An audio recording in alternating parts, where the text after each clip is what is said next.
Good afternoon, ladies and gentlemen. I am Aaron. Today I'm sitting down with a legend of the Anytime Fitness brand, Mitch. How are you doing today? Good. Outstanding. So today I wanted to grab Mitch because he's kind of a powerhouse of knowledge. I know that's pretty... Jeez, compliments. I don't know how to take those.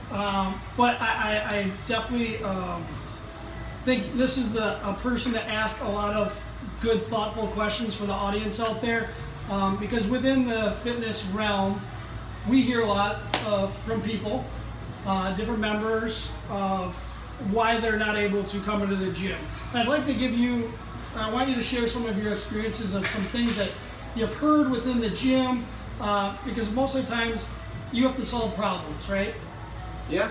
So what are the common problems that you see within the fitness industry? I know that's a loaded question that you have to solve on a daily basis to help our members. I think the most typical obstacles people face is going to be time, Okay. time with their kids. Yep. I think tracking is a big one. I think it's just motivation. I believe tracking is a great way to assist with that. And information, just education in general. Okay, so all those are good. So time, family, all that. Before we go a little bit more of like his response to those, like how you solve like the time, family issues, tell a little bit about yourself and like where you've come from, and because you've been with us for a long time. And Yeah. give us a little background about yourself. So I'm a single parent. I do raise my child on my own, so I definitely understand the struggles a lot of people go through in order to hit the gym. I know that sometimes it's an obstacle for myself. I've always just prioritized it and figured out a way to make it into my week. Some weeks I get 3 to 4, and I'm usually a little bit kicking myself in the butt for those, but then the 4 or 5 day a week ones are usually where I'm pretty happy. Okay. But like I said, it's definitely an obstacle to overcome, and it puts me at work a lot longer in order to accommodate that. Yeah. So with having a child, how old is your? Now it's a lot easier because he's in his teens, but when he's 14 right now, sorry. But when he was younger, it was a lot more difficult because I had to find somebody who would watch him, or even like that was kind of my biggest thing, is I just found somebody to watch him, I guess, for an hour, because I needed my time. And a lot of times I didn't take a full hour, I take 45 minutes, but I looked at it as like the positive of the 45 minutes. Yep. So it's definitely, like sometimes I even had like a friend that had a kid, and what I would do is trade off with them. Yep. Like, oh, you go get your hour, I'll take my hour right after, or vice versa. Or like, oh, Monday, Wednesday, Friday, I'd like to go, what about you taking Tuesday, Thursday, Saturday? Okay, so you had a good set like schedule of when you were going to have your time? Well, I wouldn't say it was a schedule, it was just kind of filling in the gaps. Okay. What could I make work this week? Every week is different, whether you had a doctor's appointment a specific day with him, or, you had things that you needed to take care of. Yep. Like obviously those things sometimes get to be the pressing issue, but what am I going to do this week based off of all the obstacles I have in order to accommodate how I need to be able to get to the gym? Yeah. So this is a little bit side note to that a little bit. But do you feel like with you making the time for yourself, do you feel that you're trying to be a good role model for your child? Well, it's not only just being a role model. I would say it's being able to manage the stress of being a parent, the stress of being in, a job, or just life in general. I mean, everything's not going to go your way. Yep. And like, what do you do to manage that stress? The natural endorphin release, staying healthy, keeping myself out of the doctor. I haven't been to the doctor in 15 years. Awesome. Other than the 2-year checkup I have to stay in the VA benefits. Yeah. But other than that, like, I don't go. So like, I think that's a huge benefit, not having to spend as much money that way. Yeah. There's a lot of different benefits, but I just think, also setting a huge example for my kid on just the importance of it and why it's so important for me to make time. Yeah. But also, you just gotta have some one-on-one you time. And that's kind of the way I look at it. I don't like working out with other people.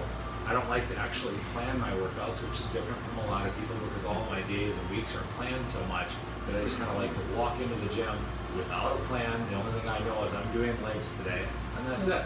Yep. you know, and I kind of go from there. So that's, you know, that one-on-one me time, headphones on, don't really like to talk to a whole lot of people. It's for me. Yeah.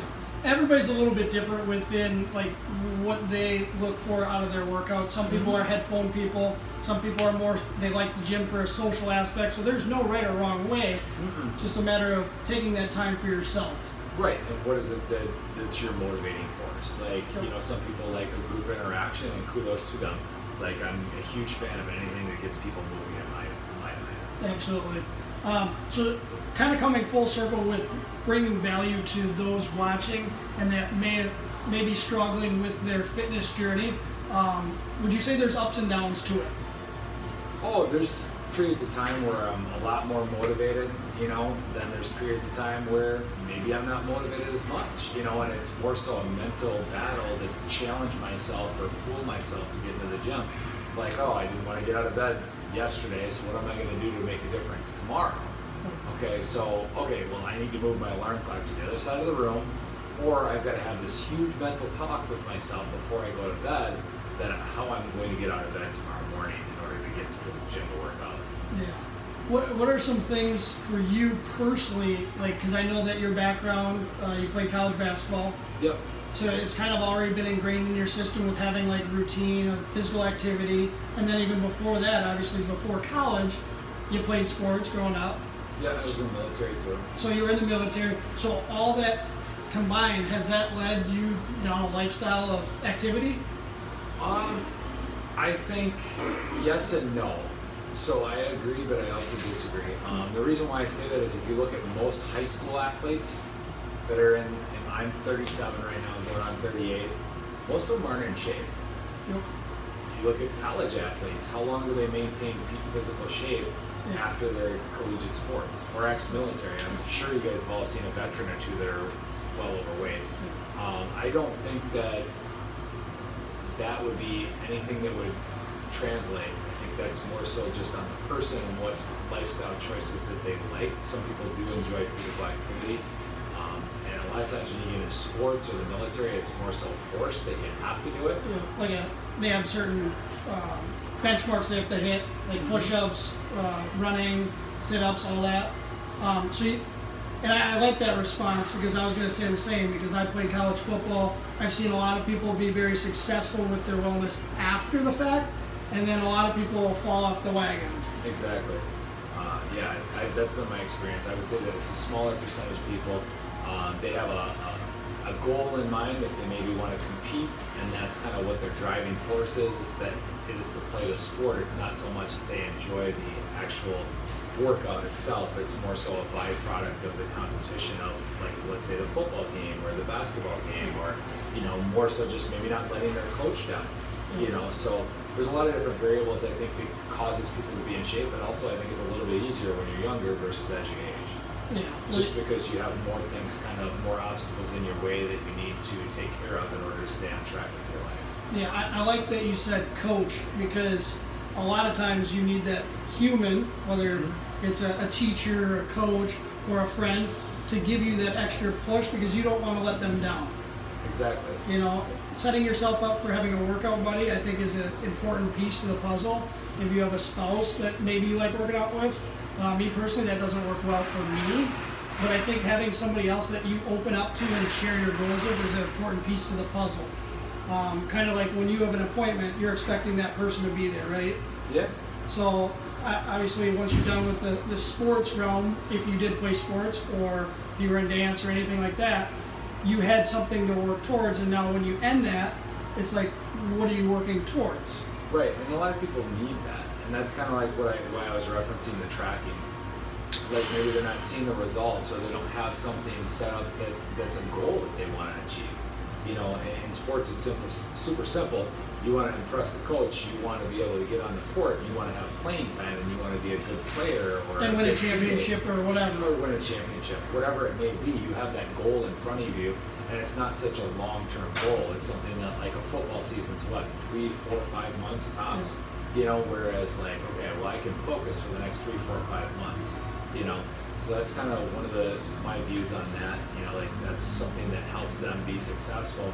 So what are you putting in your life that's going to make you want to achieve fitness throughout the year moving forward after sports? Do you personally set goals for yourself? Like, because everybody's a little bit different how they do that. Long-term, short-term, intermediate, family goals, life goals, etc. But do you have anything that you do on routine? I kind of actually, I don't. I don't like planning my workouts. I don't like having much of a goal in mind. I think that I look at goals in life, and I have so many goals outside of exercise that I think if I set goals with exercise, I'd overload myself with goals. So I just like to stay in shape, battle through the times where it's tough to get to the gym and figure out how I'm going to get myself there. And I always win that consistently. And then I enjoy the times where I'm super motivated and it's super easy to get to the gym. I'll go through periods where maybe I'll pay a little bit more attention and like really I don't want to do a bodybuilding competition, but I enjoy bodybuilding workouts. Yeah. I don't want to do a powerlifting competition. I don't really like lifting that heavy anyways, but I think I just enjoy the overall purity of exercise.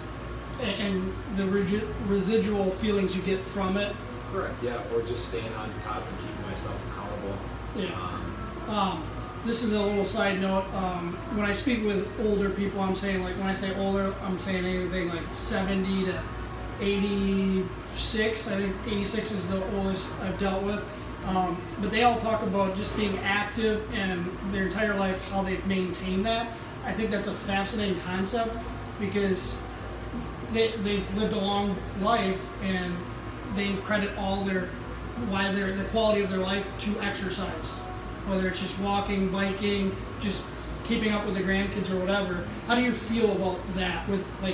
Do you feel that the quality of life is very important to you? Well, if you notice, anyone that's been rather active in their life, their quality of life as they age is generally just as good. Yeah. So, you know, it's kind of what kind of lifestyle do I have or want to have if I reach that age. Yeah. You know, like it's not a given that you're going to make it to 70, 80, whether you take care of your body or you don't. But if I do get there, what kind of quality of life? I want to be able to still be active. You know, I see some of those guys that are out there, even women, sorry to generalize that way, but I see a lot of those people out there. There's some of them that are really still crushing it. Yeah. So not most, I would say it's a small percentage, but you know, like that's something that they didn't just do overnight. You know, so like that was a lifelong commitment to have that type of lifestyle as they age. Yeah, I appreciate that response and completely understand that. I'm going to throw you under the bus, well, not under the bus, but throw you on the spot a little bit because Mitch does travel a lot to all the other surrounding clubs. I want you to think of 3 people that you've seen great success within your time of working in the gym environment that you admire, and what characteristics do they have that was pretty consistent among those couple of people? Is there anybody that stands out to you that? There are. I love sharing member success, and I know he's seen a handful, so I know he'd probably have like 20 people in your head. Oh, I can. It's just pick 3 would be very difficult. Yeah. Yeah. Because I feel like if they happen to watch this and then I left, you know, like you don't have to say their names either. I definitely have those. I mean, just each person was different, but it was just relentless. They weren't willing to say no. They accepted the challenge and they kept their goals in mind, but also had fun. You know, so like they weren't worried about trying to hit their goal overnight. They were more so worried about constantly keeping it pointed in the right direction, and that generally has led to more success in my personal experience. Not trying to all of a sudden make this drastic lifestyle change and expect results within the next month that you're at that goal. They looked at it as it's going to take a year or 2. Yeah. And they were happy with a slowly progression, or they were happy with results that were still focused and still getting to where they wanted to be, but maybe not as fast as what somebody would think that they would need to be. Do you feel with like the people, and we talk a lot about like the people not coming in a gym and all that, that's how I started the conversation, but do you feel like do you enjoy the process of seeing somebody come in and then 2 years or a year later, like they're hitting their goals? Oh, I love that. Like it's a rewarding feeling, right? Yeah, that's why I got started in the gym. Really? Tell me about that. Well, I joined Anytime Fitness about 10, 11 years ago. You were a member of 10 and 11 years ago? Yeah. I didn't know that. All I right. joined the downtown Anytime Fitness. I was talking with a trainer there. His name was Justin Sutter. I'm on Facebook with him still to this day. On just what it would be like to be a trainer. We talked about it for almost a year, and then I went to college for it. And then as I was getting close to being done with college, I happened to walk into an Anytime Fitness on a Saturday. Met one of my close friends, still to this day, Rick, and he was in there cleaning out trash cans. And I asked him, "You guys got any roles as personal trainer?" I ended up getting a job. That's awesome. Yeah. Shout out to Rick. Thank you. We appreciate that for bringing good quality people here. And that was where? I joined the downtown Anytime Fitness, but it was the East Madison location that I was at, and then I worked at the Cottage Grove location for the next 4+ years. Okay. Is there any advice that, and I want to kind of end on a high note, any advice that you would give to the viewers out there on how they can be more successful within their own fitness journey? Or a couple pieces of advice that you'd give to people? Find out what your why is. Why do you want to achieve it? And how far are you willing to go to get there? Are you willing to make a lifestyle change, because it's not overnight? And are you willing to keep it up and keep it going? I think John's done a great job here from Waupun. We'll see how he keeps going too. 100 pounds. So. Yeah. Yep. That's no easy lifestyle change. No.